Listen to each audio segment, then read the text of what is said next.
जय हिंद छात्रों। MS digital classes में आप सभी का स्वागत है। जैसा कि पिछले वीडियो में हम लोगों ने जैक द्वारा जारी किया गया क्लास 9th का मैथ का सेट 1 का सेक्शन बी क्वेश्चन नंबर 8 से लेकर के 14 तक देखे थे। आज इस वीडियो में हम लोग उसी सेट का सेक्शन सी का क्वेश्चन नंबर 15 से लेकर के 19 तक देखेंगे। तो इस सेक्शन सी का सबसे पहला क्वेश्चन और इस सेट का क्वेश्चन नंबर 15 बोला गया है इसमें कि समांतर चतुर्भुज ABCD के विकर्ण BD पर दो बिंदु P और Q इस प्रकार स्थित हैं कि DP बराबर BQ है। दर्शाइए कि त्रिभुज APD सर्वांगसम त्रिभुज CQB, दूसरा AP बराबर CQ, तीसरा त्रिभुज AQB बराबर CPD, चौथा AQ बराबर CP तथा पांचवा APCQ एक समांतर चतुर्भुज है। निश्चित रूप से इस क्वेश्चन को देखने से लग रहा है कि ये बहुत बड़ा क्वेश्चन होगा, लेकिन वास्तविक रूप से ये क्वेश्चन बहुत बड़ा नहीं है। एक एक करके हम लोग इसको सिद्ध करते चलेंगे तो रास्ते में ही सभी क्वेश्चन सिद्ध होता चला जाएगा। देख सकते हैं इस आकृति का चर्चा है कि ABCD एक समांतर चतुर्भुज है, जैसा कि क्वेश्चन में बोला गया है। इसमें BD इसका एक विकर्ण है और इस विकर्ण BD पर दो बिंदु है P और Q, और ये दोनों बिंदु P और Q इस प्रकार स्थित है कि देख सकते हैं कि यहाँ से P से D की लंबाई और B से Q की लंबाई दोनों आपस में बराबर है।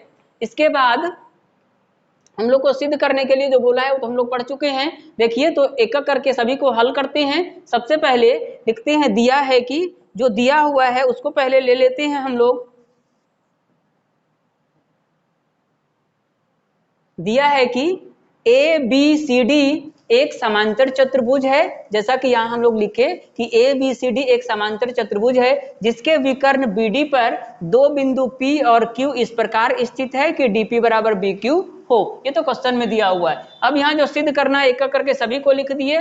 त्रिभुज APD सर्वांगसम त्रिभुज CQB AP बराबर CQ, तीसरा नंबर त्रिभुज AQB सर्वांगसम त्रिभुज CPD, उसके बाद AQ बराबर CP, और पांचवा APCQ एक समांतर चतुर्भुज है। तो यहाँ से हम लोग चलते हैं प्रमाण में। देखिए त्रिभुज APD तथा त्रिभुज CQB का चर्चा करते हैं। इसमें देख सकते हैं AD जो है BC के बराबर है। इस त्रिभुज में हम लोग यहाँ पर देख रहे हैं कि ये जो AD है इस त्रिभुज में त्रिभुज APD और CQB में AD जो है BC के बराबर है। ये भुजा इस भुजा के बराबर होगा। और क्यों बराबर होगा? क्योंकि समांतर चतुर्भुज के सम्मुख भुजाएं बराबर होते हैं। वही चीज यहाँ हम लोग लिखे हैं AD बराबर BC, बगल में कारण लिख दिए इसका समांतर चतुर्भुज के सम्मुख भुजाएं। चलिए इसके बाद ADP कोण ADP बराबर कोण CBQ, देख सकते हैं ये वाला कोण ADP ये वाला कोण और इसके नीचे वाला कोण CBQ, ये दोनों कोण आपस में बराबर है। क्योंकि AD समांतर BC है और BD एक तिर्यक रेखा के एक ऊपर का कोण और एक नीचे का कोण, इसको हम लोग क्या कहते हैं? एकांतर अंतः कोण। ये दोनों कोण एकांतर अंतः कोण से बराबर हैं। इसके बाद DP बराबर BQ, ये जो DP है BQ के बराबर क्वेश्चन में ही दिया हुआ है। देख सकते हैं यहाँ पर DP जो है BQ के बराबर पहले से दिया हुआ है। अब इस दोनों त्रिभुज में ADBC कोण ADP बराबर CBQ और DP बराबर BQ, तो दो भुजा और एक कोण बराबर है, इसलिए S सर्वांग समता से दोनों त्रिभुज सर्वांगसम। इस तरह से पहला क्वेश्चन जो हम लोग का सिद्ध हो गया त्रिभुज APD सर्वांगसम CQB, ये हम लोग लिख लिए, ये सिद्ध हो गया। अब यहाँ से देख सकते हैं CPCT से corresponding part of congruent triangle AP बराबर CQ, ये जो AP है इस CQ के बराबर है, क्योंकि संगत भाग जो सर्वांगसम त्रिभुज के होते हैं वो आपस में बराबर होते हैं। तो यहाँ से पहला और दूसरा दोनों मिल गया। अब चलते हैं पुनः त्रिभुज AQB तथा CPD में, AQB तथा CPD में, इस दोनों त्रिभुज में देख सकते हैं AB बराबर CD, ये जो AB भुजा है इस CD भुजा के बराबर होगा। यहाँ भी ABCD समांतर चतुर्भुज है जिसके सम्मुख भुजाएं बराबर होंगे। चलो इसके बाद यहाँ से देख सकते हैं ये वाला जो कोण है ये कोण इस कोण के बराबर होगा। यहाँ भी हम लोग क्या लगाएंगे, एकांतर अंतः कोण से, इसलिए लिखे कोण ए बी क्यू बराबर सी डी पी, एकांतर अंतः कोण से। इसके बाद बी क्यू बराबर, ये जो बी क्यू है वो डी पी के बराबर दिया हुआ है। यहाँ भी दो भुजा और एक कोण है, तो एस ये एस सर्वांग समता नियम से या कसौटी से त्रिभुज ए क्यू बी सर्वांगसम सीपीडी देख सकते हैं। ये हम लोग का क्वेश्चन नंबर 3 में दिया हुआ है। सीपीसीटी से ए क्यू बराबर सीपी जो क्वेश्चन नंबर 4 में दिया हुआ है। इस तरह से इसका क्वेश्चन नंबर 4 तक हम लोग कर चुके हैं। एक क्वेश्चन बचा हुआ है, ए पी सी क्यू एक समांतर चतुर्भुज है। तो अब आते हैं हम लोग चतुर्भुज ए पी सी क्यू में, चूंकि देख सकते हैं चतुर्भुज ए पी सी क्यू में क्या है, एपी जो है सी क्यू के बराबर, कहां पर, समीकरण 1 में। देखो यहां पर समीकरण मान के रखे हैं, एपी सी क्यू के बराबर है। इसके बाद ए क्यू जो है हम लोग का एपी सी क्यू के बराबर, और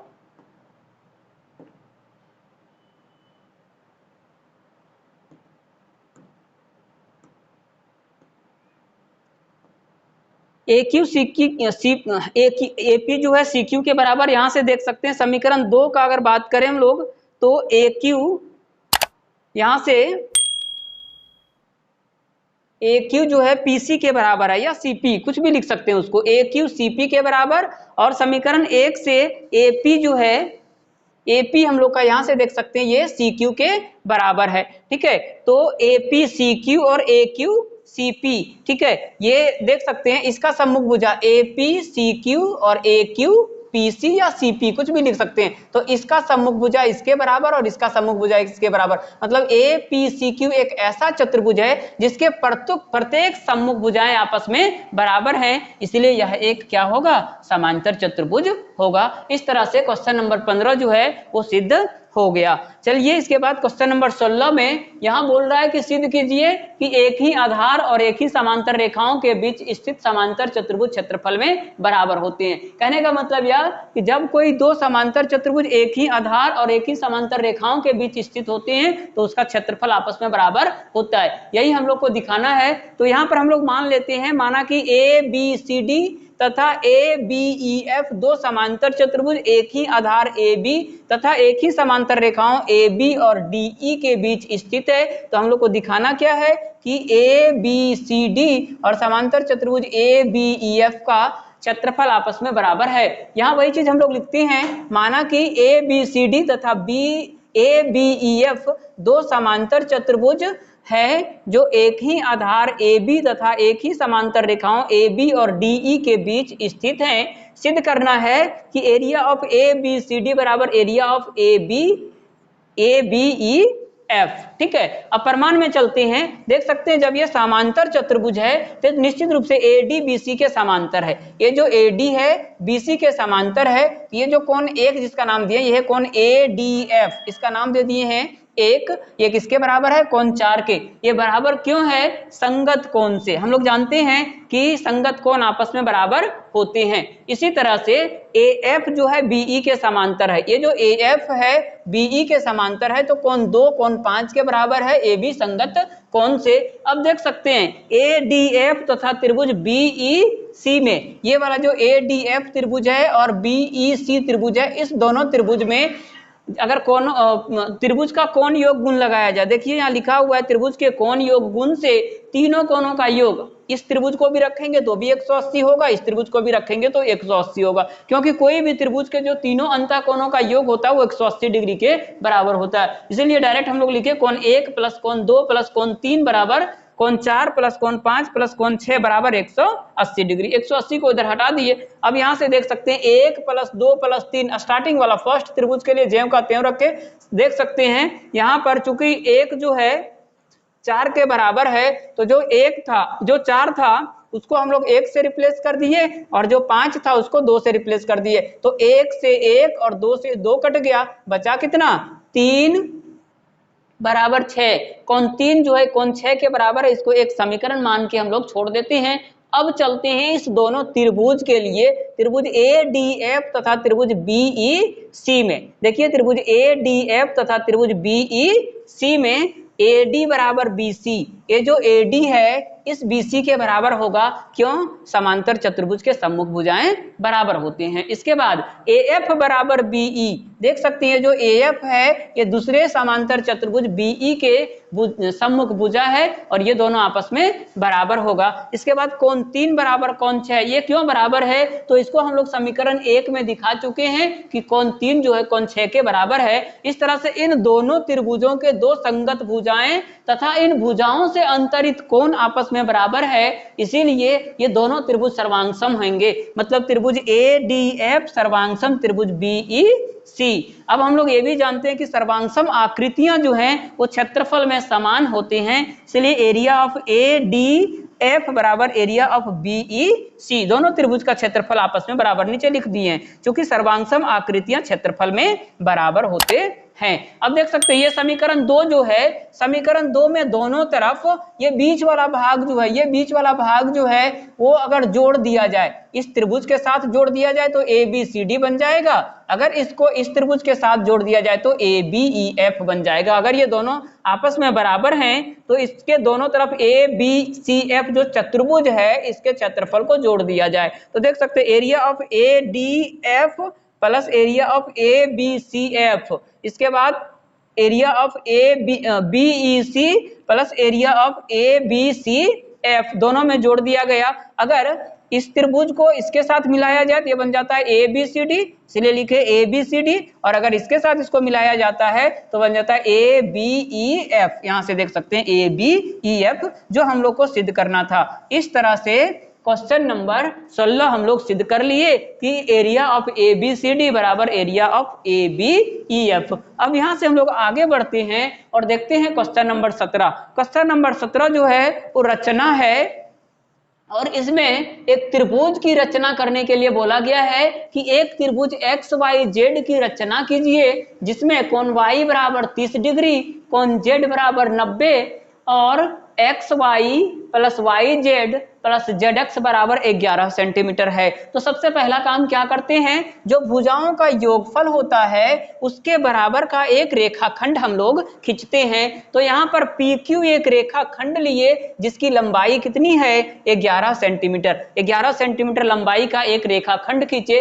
पहला कोण कितना है Y बराबर 30 डिग्री, तो P पर हम लोग 15 डिग्री का कोण बनाएंगे। क्योंकि जब भी इस तरह का क्वेश्चन होता है तो एंगल को हाफ कर देते हैं, आधा कोण जो दिया रहता है उसके आधे माप का कोण बनाते हैं। तो Y बराबर 30 डिग्री है तो P के ऊपर हम लोग 15 डिग्री का कोण बनाएंगे।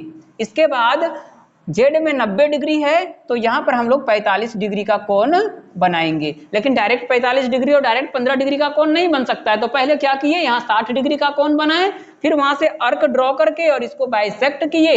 इसके पश्चात फिर 30 डिग्री आया, ये 30 डिग्री ऊपर और ये पूरा 30 डिग्री, फिर 30 डिग्री वाले को पुनः बाइसेक्ट किए तो ये 15-15 डिग्री आ गया। और हम लोग बाइसेक्ट करने के लिए जानते हैं कि अर्क लेते हैं, एक बार यहाँ बैठा के एक अर्क ड्रॉ किए, फिर दूसरा इस जगह पर बैठा के अर्क काटे, जहां एक कटा उससे इसको मिला दिए, तो 30 का आधा 15-15 डिग्री हो गया। उसी तरह से 90 डिग्री का कोण बनाने के लिए एक अर्क ड्रॉ किए, अर्क को पुनः काटे तो 60 हुआ, इसको एक बार और काटे तो 120 आ गया, 120 वाला से कट कराए तो हम लोग को 90 डिग्री मिला। अब इसको बाइसेक्ट करने के लिए एक बार यहां से बैठा के एक किसी भी त्रिज्या का एक अर्क ड्रॉ किए, उसी त्रिज्या के अर्क से इस अर्क को काटे, जहां से ये कटा उसको मिला दिए तो 45 डिग्री हो गया। अब यहां देख सकते हैं ये जो 15 डिग्री वाला जो रेखाखंड था और इधर 45 डिग्री वाला रेखाखंड जो है, जहां दोनों एक दूसरे को प्रतिच्छेद करता है, उसको इस त्रिभुज का एक शीर्ष मान लेते हैं। पहला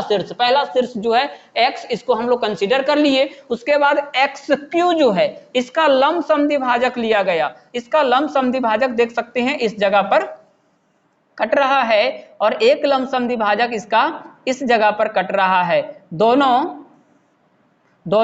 ओर इस तरह से कट रहे हैं। अब जब हम इसको मिला देते हैं तो जो PQ इनिशियली जो हम लोग 11 सेंटीमीटर भुजा वाला खींचे थे उसको ये रेखाखंड किस बिंदु पर काटता है, यहाँ काट रहा है, उसका नाम हम लोग दे दिए Z, और X से Z को मिला दिए। उसी तरह से अब अगर यदि हम लोग यहाँ पर देखें, इसका लंब समद्विभाजक लेते हैं, इस जो हम लोग का यहाँ से जो लमसम पी एक्स यहाँ से पी से जो दिया हुआ है इसका लमसम भाजक लेते हैं। ये लमसम भाजक इसको जहां काटेगा हम लोग उसी जगह पर ये वाई ये शीर्ष को रखेंगे और फिर एक्स से वाई को मिला देते हैं तो हम लोग को जो अभिष्ट त्रिभुज है वो मिल जाता है। इसके लिए हम लोग को इस रेखाखंड का समद्विभाजक लेना होगा और ये समद्विभाजक इसको जहां काटता है उसी जगह पर हम लोग इसको मिला देते हैं। तो इस तरह से हम लोग का एक्स जेड वाई त्रिभुज का निर्माण हुआ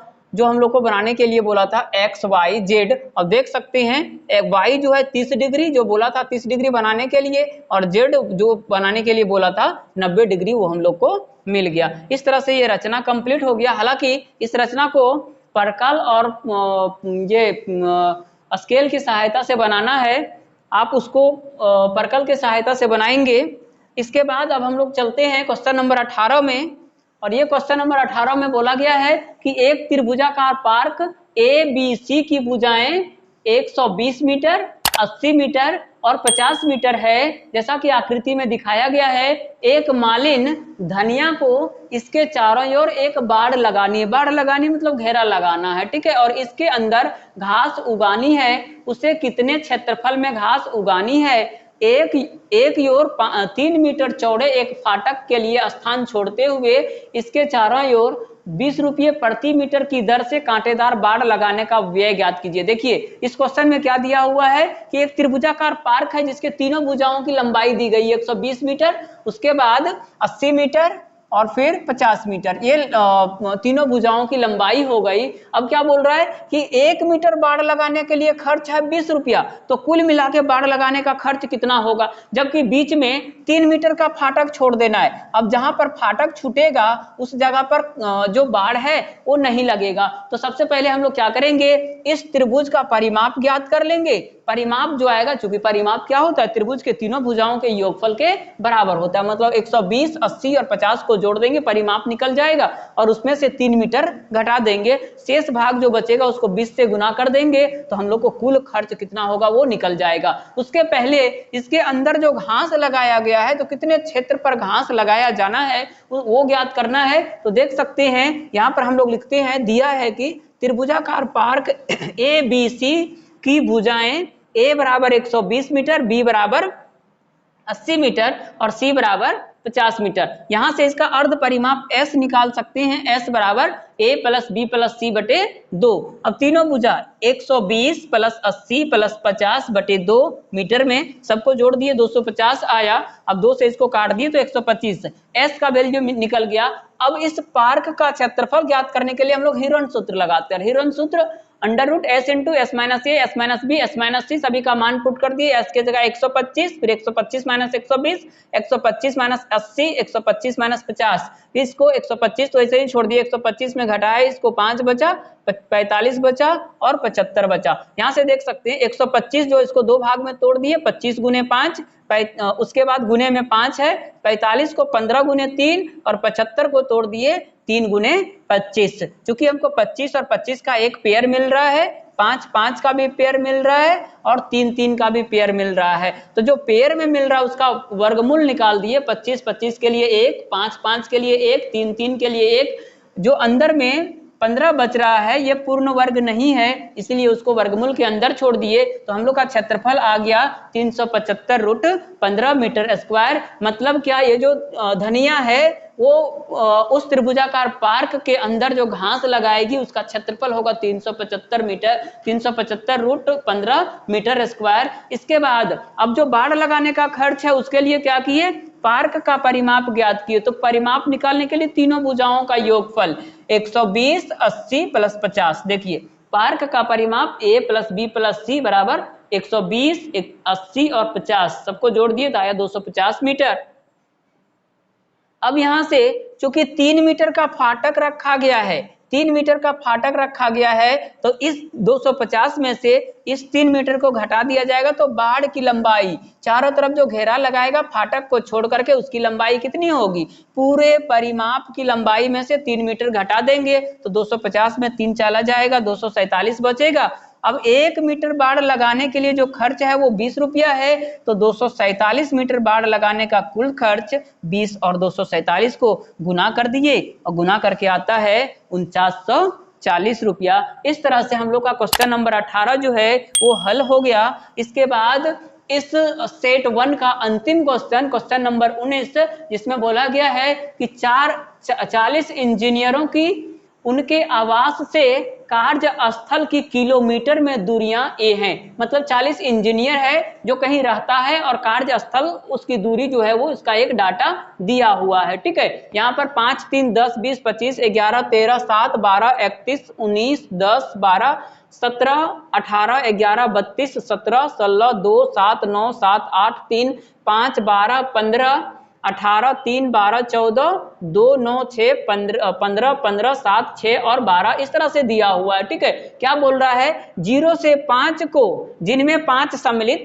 नहीं होगा, 5 को 0 से 5 में शामिल नहीं करना है। पहला अंतराल लेकर ऊपर दिए गए आंकड़ों से वर्ग माप 5 वाली एक वर्गीकृत बारंबारता बंटन सारणी तैयार कीजिए या बनाइए। ठीक है, तो सबसे पहले इस तरह का जब भी डाटा दिया रहेगा, क्वेश्चन को आसान करने के लिए हम लोग क्या करते हैं, इसको असेंडिंग ऑर्डर में या डिसेंडिंग ऑर्डर में अरेंज कर देते हैं। मतलब क्या, बढ़ते क्रम में या तो फिर घटते क्रम में, किसी क्रम में सजा देते हैं। तो यहाँ पर दिए गए आंकड़ों को बढ़ते क्रम में सजाने पर, देखिए हम लोग इसको बढ़ते क्रम में सजा दिए, तो सभी छोटी संख्या 3, 3, 3 जितना है सब एक जगह आ गया, 5, 5 सब एक जगह आ गया, 6, 6 एक जगह, 7, 7, 7, 2, 2, 2 सब एक जगह आ गया, 8, 9, 9, 10, 10, 11, 11, 12, 12, 12 जितना बार था सब एक जगह, 13, 14, 15, 15, 15, 16, 17, 18, 19, 20, उसके बाद 25, 31 और 32। इस तरह से क्या होता है कि सेलेक्ट करने में, जो वर्ग अंतराल में हम लोग बारंबारता लिखते हैं उसको सेलेक्ट करने में आसान होता है। ठीक है, अब हम लोग को जो वर्ग माप बोल रहा है, सबसे छोटी वर्ग माप है 0 से 5 और सभी में वर्ग माप 5 का ही होगा। तो 0 से 5, फिर 5 से 10, 10 से 20, 20 से 30, 30 ये 15 से 20, 20 से 25, 25 से 30 और 30 से 35। इस तरह का 5-5 का वर्ग माप लेना है। क्वेश्चन में लिखा हुआ है कि वर्ग माप 5 वाला, देख सकते हैं वर्ग माप 5 चाहिए। मतलब ये निचली वर्ग सीमा और ऊपरी वर्ग सीमा का जो अंतर होगा वो 5 का होगा। 0 से 5, फिर 5 से 10, इस तरह से 5-5 का अंतराल लिए। तो देख सकते हैं 0 से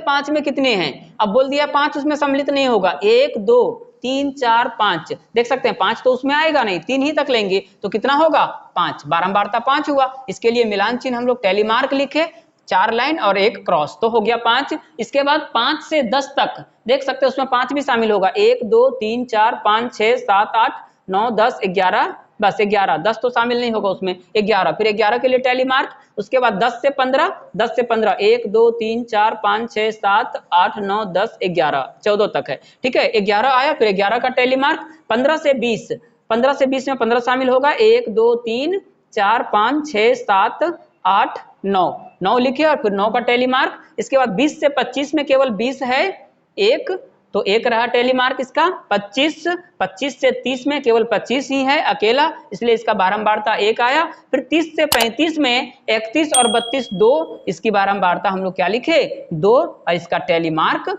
2। तो इस तरह से सेट 1 का क्वेश्चन जो है, सभी क्वेश्चन तीनों सेक्शन 3 वीडियो में हम लोग देख लिए। अब सेट 2 के लिए फिर से एक नया वीडियो बनाएंगे, उसमें उसी तरह से सेक्शन वाइज 3 वीडियो में तीनों सेक्शन के सभी क्वेश्चन को कर देंगे। आप हमारे साथ बने रहिए, धन्यवाद।